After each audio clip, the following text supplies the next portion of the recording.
as always, headlines produce a lot of questions Oh man. and not a lot of answers. So let's Yeah, try and I break this agree. down.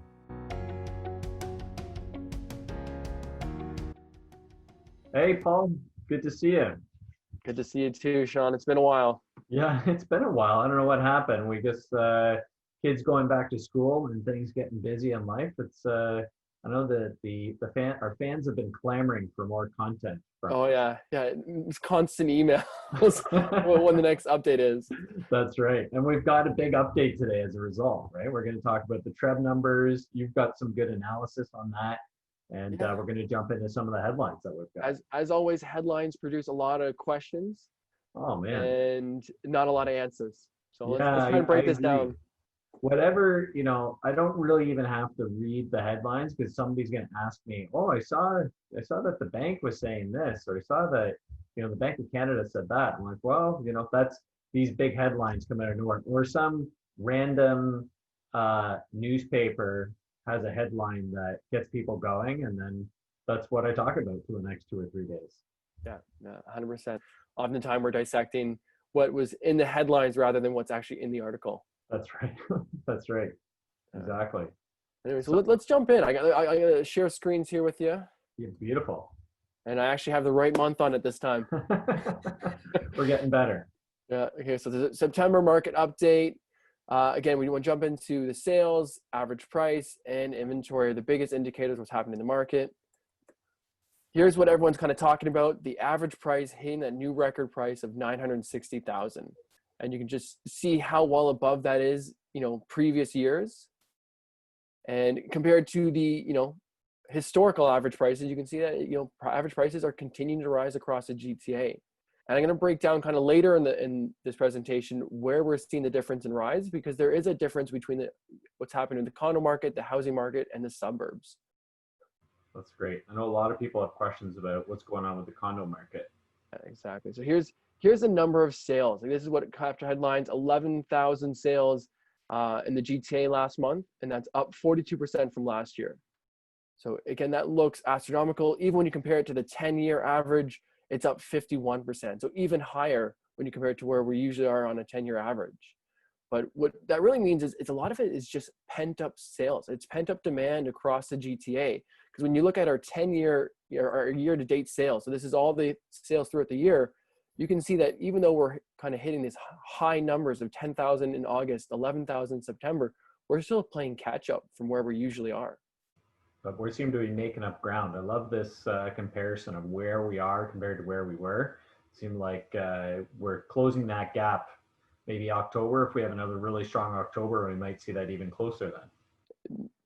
The market lagged, and it's just kind of starting to catch up now. And I think by the end of the year, we're gonna catch up, right? And then new listings as well. That's the other big headline that was out. New listings are up 30% in September, and really up 37% for a 10-year average. So again, record-breaking numbers for September. It makes great headlines, but the truth is, same with sales, new listings are still down 5% for year to date. And again, probably we'll see new listings still come out in October and November to kind of catch up to where we usually are.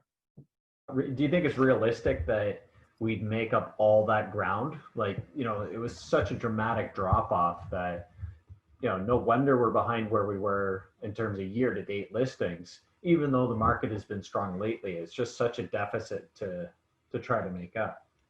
Yeah, I mean, I think we are. I think, again, that pent-up demand has kind of funneled right into the fall market. I think October is going to be strong, and then typical of every other year, November and December is where we're going to see new listings and sales start to teeter off. And so wherever we're in for the year, not every year is going to be exactly in line with the 10-year average, but we're kind of in that ballpark where we should be. Right. So big picture, when we put it all together, what are we looking at? I created this chart for us because I thought it was a great representative of what's happening. So you can see this is the GTA sales on the scale with new listings and active inventory. So as you can see, sales and new listings dropped in April and have been both making their comeback. New listings are obviously rapidly increasing to re-increase the active inventory. So what's different is that usually active inventory looks closer to this line, where active inventory spikes in the spring as everyone's listing their property and people are out shopping, and then comes down for the summer and picks up again for the fall. this line here, which is in relation to this red line, dipped all throughout the pandemic and is now kind of going back to levels of inventory that are on par with, market norms for this fall market. So this is number of active listings, which is basically on the 10-year average. So what we might expect to see, even if we hadn't had the huge dip that we had before, this is probably an average market over the last 10 years in terms of number of listings that are Exactly. August, available. September have been kind of acting more in line in terms of what's on the market with what we usually have. I think people are going to see a decline, if we're following like a seasonal trend going forward, how much of that is going to be attributed to what is considered normal and what is considered like a drop off due to COVID and a pandemic and the economy. We should see a drop in sales in the latter half of the year. The fall, the winter, people don't like to move in the winter in Canada. Yeah, I think my prediction, if I were to lay it out in this chart here, is that monthly active inventories for October is going to be slightly higher than where it usually is for the 10-year average. And that's because I think sales are starting to decline as with, the scare of wave 2 for the pandemic and fear where the market's going. I think sales are going to halt a little bit, slow down, and new listings are going to continue to grow as people are trying to catch the market before anything happens, especially with the condo market. People are listing they're worried that this may be kind of the bottoming out of the condo market. And so we're seeing listings rapidly rise. So I see active inventory is going to continue to climb towards the end of the year, and then probably will teeter off November, December. Right. Kind of in a normal type of end of the year. We're not expecting that. We're not making up any ground anymore. As we're kind of caught up in terms of number of listings, maybe that pent up demand is diminished. The number of people that might be still actively looking is waned. People probably thinking, I'll just wait to sell my house in the spring when it's a little bit nicer out. I have a feeling that people that wanted to sell their house are either actively selling it, or they're going to sell it real soon, or they're just going to wait to see what happens in the spring with the second wave. Yeah, that's the two tales that I'm getting from people. One is if they're looking to make a move, they made a move in September. Yeah. Right. Whether it's to out into the suburban area, the 905, or whether that was into a bigger house, they made the push now. And I think towards the end of the year, people are going to just hold off and see what happens. And then, in the second quarter of next year. Right. Again, combine the numbers, the sales listing ratios, everything that's happening. We're in a seller's market. On the ground, I can feel that, especially for housing, especially in the 905 across all housing types, it's hot out there for a lot of different sectors. And I guess what I'm feeling on the ground is multiple offers. So I showed a property, had midnight last night on a house, 8 offers, right? 6 offers, 5 offers. So we're still seeing in that range of, say 3 to 8 offers. We're not seeing what, back in June and July, we were seeing, 10 to 15 offers, but we're still seeing at least a handful of offers here each midnight for a house in a neighborhood. Yeah. So on that property, 8 offers, there's 7 people that are qualified to buy that property that are walking away without a home. Yeah. So that's why when the next one goes up, maybe there's 6, or there's somebody else that's joined in, or somebody else bought somewhere else. There's still a lot of people that are interested in nice properties that are marketed well and priced correctly. Yeah, exactly. And the good inventory goes in good neighborhoods, good property stock, like it's moving. Yeah. Trends to watch. So this is what I kind of wanted to touch upon. What I'm seeing is suburban migration, what's happening in the condo market, and the Toronto rental market. So we're seeing here we're talking about how the sales for the first 3 quarters are still down about 5%, but you can see kind of the spread across the different regions and what the new sales were, what the new listings were, and the average price, and how this stacks up to the first 3 quarters of last year. I think is the interesting trend is that we can see Toronto, I have highlighted in red here because sales across the city of Toronto on a whole is down 8%, where across York region, Durham, Dufferin, Simcoe, and Halton sales are all up. Right. Now, wouldn't you expect, Paul, that if people are, the number of sales has gone down, that the price would also go down? But it looks like the price is pretty average from, between 13% to 16% in Peel. but many regions are seeing the same price increase. Yet Toronto is the outlier where the new listings are up, the number of sales are down. You would think that would lend to a lower price. And I think that's what a lot of people are waiting for. Well, people are going to have to sell their homes, and we're seeing, more content, more listings, but we're not seeing this like discount. What do you attribute that to? Well, the big thing is why the number of listings are up and prices and the number of sales down, but the average price is still up, is because the freehold market is extremely hot, propping up the Toronto market versus the condos. I have the next slide here. You can see the difference in activity where, for detached housing, number of sales still up 20%, condos, townhouses, everything, even semis are in the city are still well up, but average prices for 905 significantly higher up year over year. And I think what brings it down is that even though condo sales are still happening, demand's still there for condos at 7%, and average price increase for condos up at 7% year over year. Condo active listings and number of new listings for condos are skyrocketing. Wow. Right. And so that's where you're seeing the tipping point of new listings across Toronto up, because that new listing stat that I threw out earlier doesn't discriminate between freehold and condos. Right. Where you can see the majority of there's a huge section of condos in Toronto that are being influenced by these number of new listings. So this is where we're going to start seeing the discrepancy. And on the ground, we're starting to see condo prices come down. So October, we're starting to see price changes, adjustments about 5 to 10%, kind of to close out the year. So what you were getting back in June or July and even in August is not what you're going to get in October.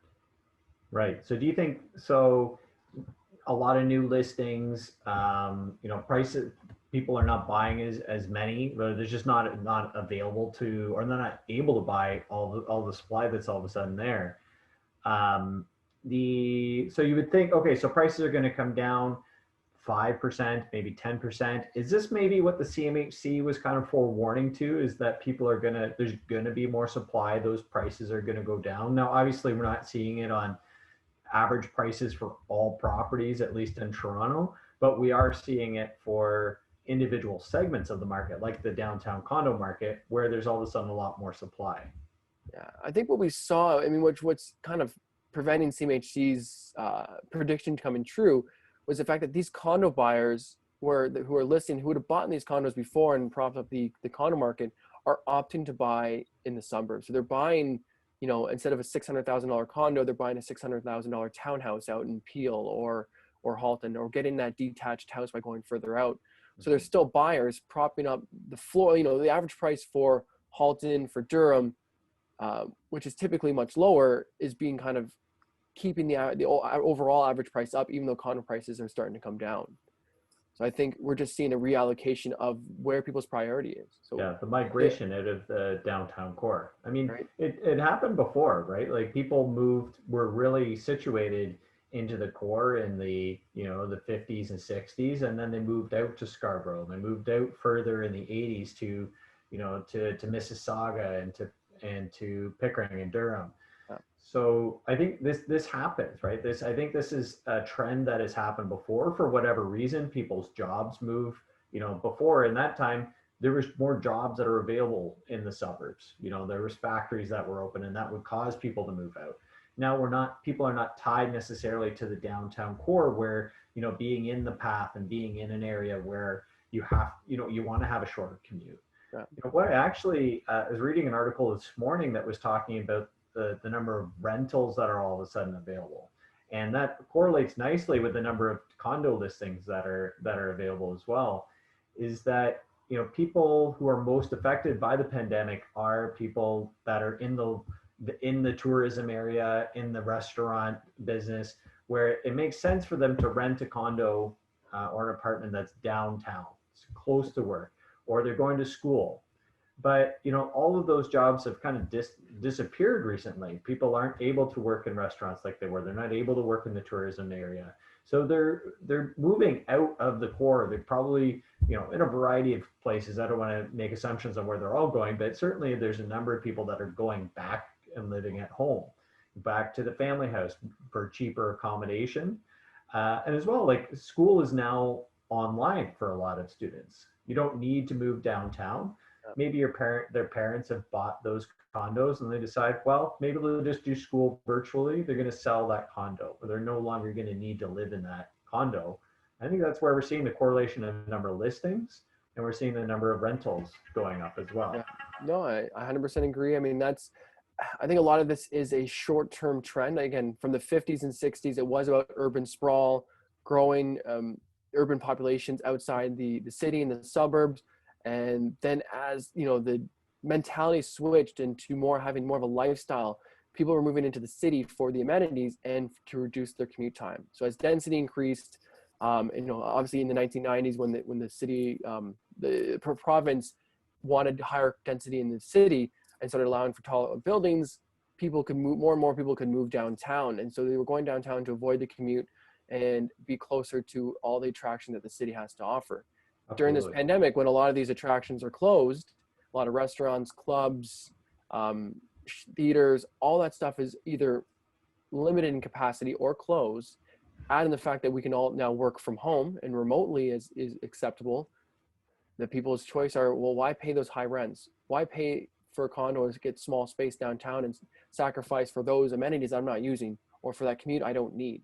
So they're Yeah, choosing either exactly. to move, like you said, move back in with their parents or buy outside the city. And that's why we're seeing sales grow outside the city, kind of fueling the Toronto real estate, or the GTA real estate, without it actually collapsing. Where the condo market has been hot for the last 4 years, I think we're going to see it start to really slow down as prices come down over the next few months, Yeah. and maybe plateau going into the new year.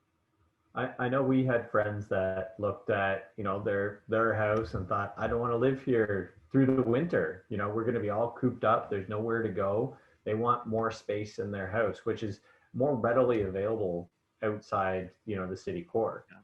So something with a backyard and a pool, or, you go out even further and get lots of land.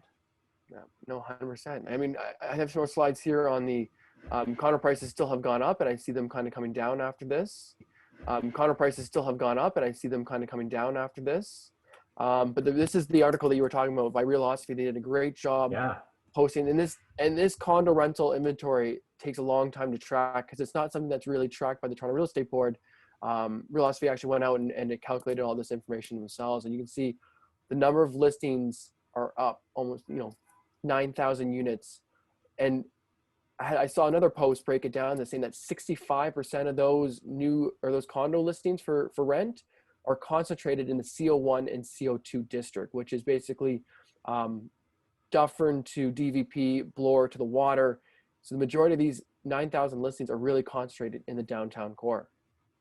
And they went even further. This would have taken them hours, but they also broke down where those existing rentals coming from. Are they and you can see here he broke it down in terms of furnished rentals have increased, and this is likely caused by Airbnbs, as Airbnbs were furnished and now going onto the market for longer term rents.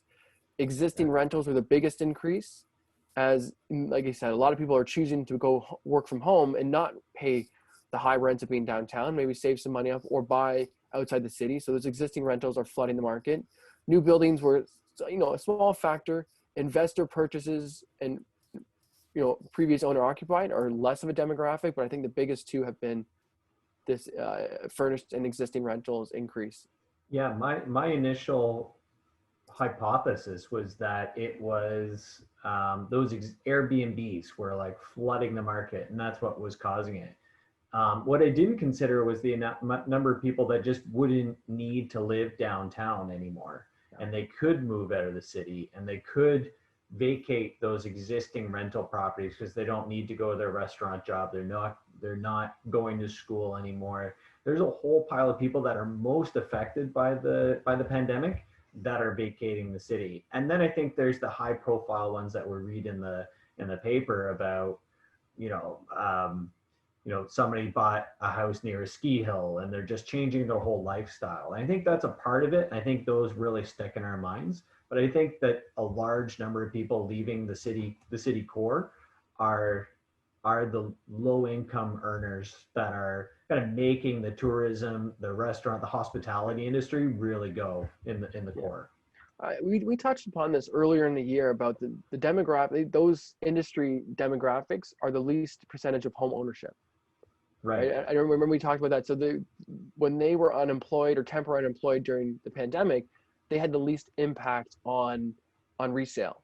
Right. Where now we're starting to see the impact on the rental market. So those people that are renters that are in those industries are now choosing to maybe move out, move at home, bunk up with someone else, but be outside the GTA or outside the core, and increasing the number of units that are on the market. Yeah. So, I mean, in a way, they're now starting to affect the resale market, right? Those renters are moving out. The investors that are owning those properties deciding, I'm out of here. I don't want to rent anymore. I'm not going to be a landlord anymore. They're going to sell it and get off their position and do something else. Maybe they're going to move from the city and move outside the city. But I think that it's funny now how those renters who I didn't consider would have an impact, or the low income earners would have an impact on the resale market. It's kind of the secondary impact, this kind of second wave, I guess, which is affecting things now. Yeah, I mean that increase in resale condo inventory is twofold. One is, like you said, it's the investors that are putting their condos on the market. That's a segment. The normal couple who usually keep their condo and buy their first house, they're not choosing to do that anymore. The thought of saying, hey, why would I hang on to my condo if we're going into some sort of downturn? I've had a few of those where they'd rather just sell rather than keep, where in the past they would have said, hey, I'm going to hang on to my condo and rent it out. So Right. We're seeing that increase the resale listings for condos. And the whole segment of people who were originally probably moving downtown and buying a condo to work in the city and live in the city are now choosing to buy outside the city. So those are the three segments that are contributing to the rapid rise in new listings and the decrease in sales in condos. Right. Now, I read an article last week that was saying that Toronto is in a bubble. And, we've kind of laid out some numbers here. I'm not seeing a huge spike in values. I'm not seeing a huge spike certainly there's a number of listings in the condo market. You can't prove a bubble until after it bursts, but I'm not seeing kind of the telltale signs like maybe we were seeing in 2016, 2017, where it was a rapid increase in prices and a rapid, just a real not enough supply where we're seeing supply. So I don't see prices kind of skyrocketing at this point that would cause a bubble. Or are we just in the beginning stages of I don't know, of it going up or going down? Like, what's your read on that? Yeah, I mean, there's so many different, when they say bubble and Toronto's in a bubble, I see so many different market segments, right? There's the downtown condo market, there's the downtown or Toronto housing market, and then there's the 905 housing market. And they all fluctuate at different capacities. So in 2017, when the housing market corrected here in Toronto, the condo market continued to grow. So even though maybe the housing market had started to bubble and the prices came down, condos took off. Mm-hmm. And so I think we're going to see different markets do different things next year as 905, as work from home stays prevalent next year. We're going to see 905 continue to grow and help increase the GTA house prices as a whole. Yeah. Like the 416 homes, detached, semis are on fire, and towns are going to continue to grow as people who need to live in the city upgrade and shift and move around. But it's right. The condos that we're going to see probably come down or plateau or significantly come down as the demand for condos continue to decrease. Now, so do you think that so we've got a lot of supply in condos right now, but my feeling is that adjustment has happened. So that adjustment of all of a sudden there's a lot of supply is happening now. Like we're seeing that. And I feel like now things are on sale. We just had, Amazon Prime Day. I think this is the Amazon Prime Day of the Toronto condo market. I think the supply that's on the market that people want to get off their position, or they don't want to rent their properties anymore, they want to sell. I feel like this is it. I don't see anything in the cards where all of a sudden we're going to get like another 20,000 units come up for sale all of a sudden in the condo market, which would cause more like a steeper price decline. I feel like what we have now is kind of the apex of our condo supply. What do you think? Well, I think that's what ends up happening is if I put this in perspective, is that condo inventory, active condo listings in Toronto right now are about 5,200. Prior to 2016, that was almost the average. 4,000 to 5,000 active condo listings was normal. The amount of Right. condo listings that we're seeing on the market would have been considered norm. That was cut in half in 2016 when the condo boom started. Active inventory went down to 2,400. So it was almost cut in half, and it stayed that way for 4 years. And I think we all got used to a hot condo market that is now going back to where it was before, which is 4,000 to 5,000 listings on the market at any given month, and probably very slow to 1 to 3% appreciation. Right. And I believe we're going to head back into that kind of condo market, which was dominated most of 2015 to 2016. Right. So, and is that seems like a healthy number for a city of Toronto size? Like you want to have more supply for the number of people that want to be here and live here. And when they turn the immigration tap back on full blast, I feel like that's going to get eaten up pretty swiftly. I think that's where we'll see it dipping back down, but who knows when that's going to happen.